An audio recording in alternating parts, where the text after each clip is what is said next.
There is no greater horror during the darkest hours of the night than the lurking presence of a bloodthirsty vampire. But do they truly exist? Or are vampires just another mythical creature we made up? In folklore and stories, vampires are undead beings with the ability to live forever. However, in order to maintain their vitality and immortality, they need to feed on blood, usually human blood. According to legend, vampires possess superhuman strength, increased speed, and heightened senses, making them terrifying opponents. Despite their formidable abilities, they do have weaknesses including exposure to sunlight, garlic, holy water, and wooden stakes. Supposedly, if a person is bitten by a vampire, that person will die and then rise again as a vampire. Others were said to make deals with demons to gain immortality, thus becoming vampires. So how did these legends originate? The idea of vampires goes back to ancient civilizations. In Mesopotamian, Greek, and Roman myths, there were stories of demons and spirits that drank human blood. These early tales set the stage for the vampire legends that later spread in Eastern Europe. For instance, the infamous Serbian vampire, Petar Blagojević. According to the story, Petar Blagojević died in 1725 in the village of Kisilova.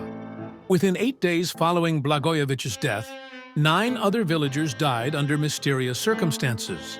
Before they died, these villagers reportedly claimed that Blagojević, who had recently died, had visited them during the night and somehow choked them.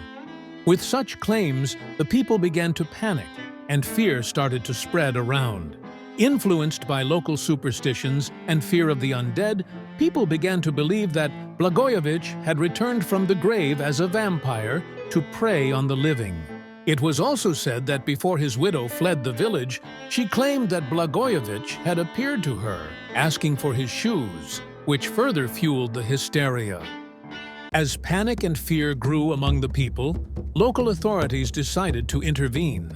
An official from the Austrian administration, a priest, and several villagers were tasked with investigating the claims of Blagojević vampirism.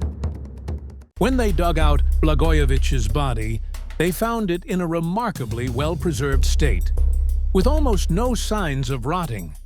The nails seemed to have grown unusually longer. They also found fresh blood at the mouth, which was interpreted as a sign that he had been drinking the blood of the living, reinforcing the belief that he was a vampire. To prevent further attacks and to ensure that Blagojević could not rise from the grave again, they performed the traditional anti-vampire ritual.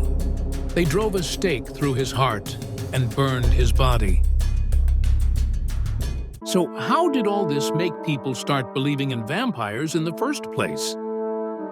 Well, it's easy to see why people might have misunderstood these signs in the past and assumed these events as signs that someone or something has risen from the dead. Without scientific knowledge, they often blamed supernatural causes. Vampires became a convenient explanation for these tragedies. Before modern medicine, people didn't understand the natural process of decomposition.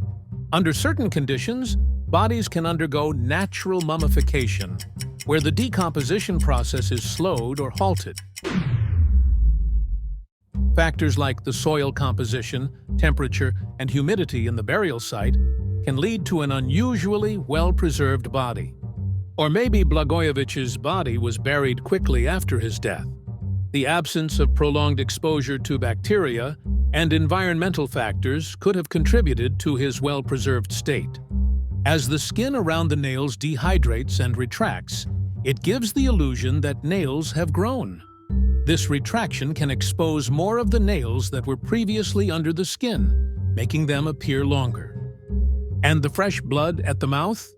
It happens due to the gases and fluids pushed out from the body during the decomposition process. So do vampires truly exist? Nope. But then again, what if they do?